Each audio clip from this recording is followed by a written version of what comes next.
When you think about America's most, well, infamous serial killers, names probably pop into your head pretty quickly. Ted Bundy, maybe John Wayne Gacy. Right. Those are the ones everyone knows. Their stories are almost legendary in a dark way. Exactly. But what if I told you there was someone else? A man whose victim count might actually eclipse both of them combined.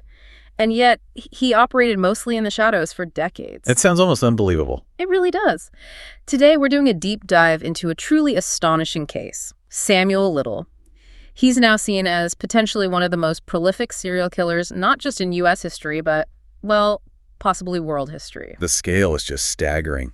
Think about it, up to 90 people. That's the suspected number. Murders spanning more than a dozen states over, 3 decades? And somehow, he just evaded justice for so long. And that's really our mission today, isn't it? We want to look at Samuel Little, the man, of course.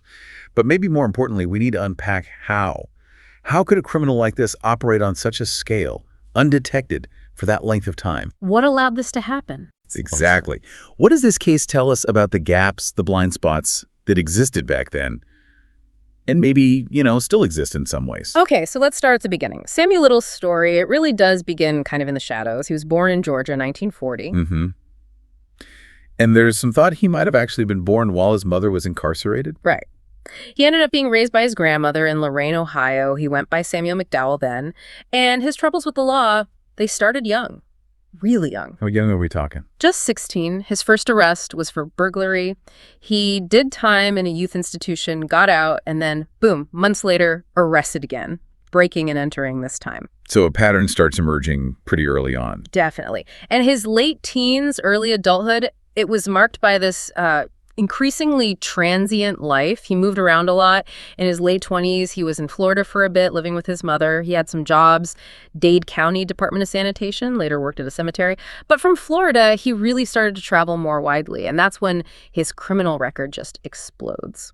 Before the murders even began, really. Way before the scale we know now. We're talking about an incredibly extensive record. Just between 1971 and 1974, okay? Arrested in 8 different states. 8 states in 3 years. Wow. Yeah. And the charges: armed robbery, rape, theft, soliciting a prostitute, shoplifting, DUI, aggravated assault on a police officer, fraud. It's a long list. A real mix of serious offenses. And during one prison stint, he actually took up boxing, apparently became quite skilled, which is chilling when you think about his later methods. It really is. And what strikes me here, looking at that history, is this massive contradiction. You have this guy accumulating what eventually becomes like a 100-page rap sheet. 100 pages. Yeah. Crimes documented in 24 states over 56 years. Assault, burglary, armed robbery, drugs, serious stuff, repeatedly. But Hand, he served less than 10 years total in prison for all of that, cumulatively, before the final conviction. How is that even possible? Well, it seems to be this pattern, right? Minor penalties, relatively speaking, even for serious offenses. Plus, he was constantly moving. Different states, different jurisdictions.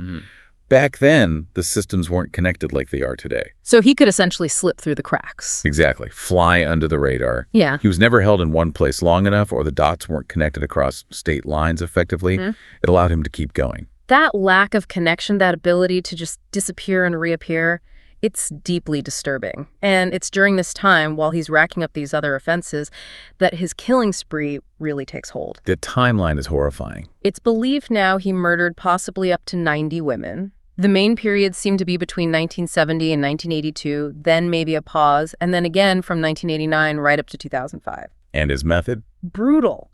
Manual strangulation mostly, often leaving very little outward sign of trauma, like bruising you might expect from a beating, no obvious signs of a struggle sometimes. Which could make the cause of death harder to determine initially. Potentially, yes. Especially back then, maybe leading some deaths to be misclassified. Overdoses, perhaps, or natural causes, especially given the victims he targeted. Right. That's a crucial element. He was, a truly itinerant killer, traveling constantly, and he preyed specifically on vulnerable women. Prostitutes, women struggling with addiction, people living transient lives themselves. Exactly. Women on the margins of society. And sadly, that vulnerability worked to his advantage. How so? Well, they were less likely to be reported missing right away. Or if they were, their cases might not have gotten the same level of urgent attention or resources. There were biases at play, unfortunately. And their own transient lives mirrored his. making them harder to track. It just created this perfect storm for him to operate in, hidden in plain sight for decades. And, this targeting, it really forces us to ask a tough question. How much did the social standing of these victims affect the initial investigations? The visibility of these crimes? It's uncomfortable to think about. It is, but it's important. Historically, cases involving marginalized individuals often got less media focus, maybe fewer resources. It's a systemic problem, and it created this tragic blind spot that predators like Little could exploit. Allowed them to continue. For far too long, leaving these cold cases piling up, potentially linkable cases, but the connections weren't made. And when you hear about Little himself, the psychology is just chilling. Some people who knew him described him as evil in purest form. Yeah. Pure evil. Yes. Yet he apparently had this ability to seem charming, almost grandfatherly to some. That disarming quality. Right, which likely helped him lure victims, gain their trust, and his justification. He apparently told an interviewer quite flatly, "God put me here to do this." Oh, just the detachment, the lack of remorse is profound. It's a warped reality. So how did this finally end? How did they catch him after all this time? It comes down to 2012. Okay. Los Angeles cold case detectives, these are specialists, right? Yeah. Digging into old unsolved cases, they tracked him down. He was living in a Christian shelter in Kentucky, of all places. And the initial arrest was for something else. Yeah, it seems most trivial in comparison. Possession of a crack pipe. That's what they picked him up for initially. But they were after something much bigger. Oh, yeah. The crack pipe was just the entry point. They wanted him because of DNA evidence. Evidence that had been collected, carefully preserved, sometimes for decades. From old crime scenes. Exactly. And finally, thanks to advancements in forensic science, databases like CODIS, the National DNA Database, they got a hit. Connecting him to 3 murders. 3 women killed back in 1989 in Los Angeles, all found strangled, nude below the waist. Classic signs of sexually motivated strangulation, fitting what they suspected was his method. So that DNA, sitting there for over 20 years, was the key. It was the key. It really shows you the power of persistence in cold cases and how crucial forensic science, especially DNA, has become. It bridges those gaps in time and distance. Absolutely. It connects the dots where maybe old-fashioned detective work couldn't, especially across state lines back then. So the trial for those 3 LA murders starts in September 2014, and on September 25th, he's found guilty. Sentenced to life, no possibility of parole. But he still denied it. Read it to the verdict, yeah. Maintained his innocence. But then, something shifts. After the conviction, facing life in prison with no way out, he started talking. He started confessing, and not just to those 3 murders, he started admitting to dozens more. A floodgate opened. It turned this 3-victim conviction into something historically unprecedented. A transition from total denial to these detailed confessions, it's remarkable. Psychologically, maybe it's a final grab for control or notoriety, or maybe just nothing left to lose. Could be. But the detail he provided. Investigators said his memory for locations, dates, victim descriptions, even drawings he made, is chillingly accurate. Those details allowed them to do what? To reopen dozens, potentially scores, of cold cases all across the country, cases that had been dormant for years, decades even.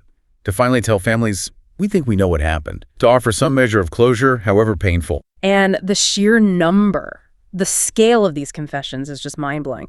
He confessed to over 90 murders. Over 90? Across more than a dozen states: Texas, Florida, Georgia, Kentucky, Tennessee, Mississippi, Louisiana, Illinois, Ohio, California, Indiana, Arizona, New Mexico, South Carolina. The list goes on. And investigators have been able to confirm a lot of these. They've positively linked him through DNA or other corroborating evidence to at least 60 last I checked. But he claimed up to 90. And the work is still ongoing, trying to verify the rest, match his accounts to unidentified remains or unsolved cases. 60 confirmed is already.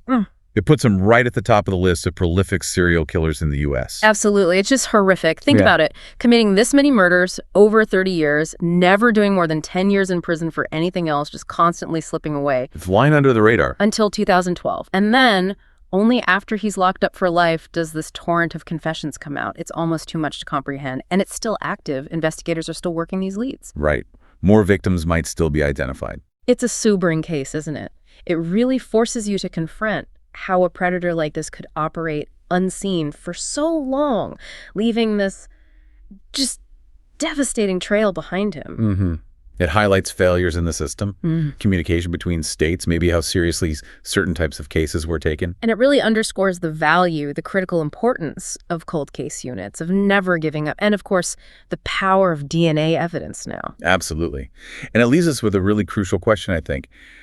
Beyond the horror of Samuel Little himself, what lessons can we actually learn from this? What can we take away? Yeah. How can we better protect vulnerable people? How can we improve that communication, that collaboration between states, between agencies?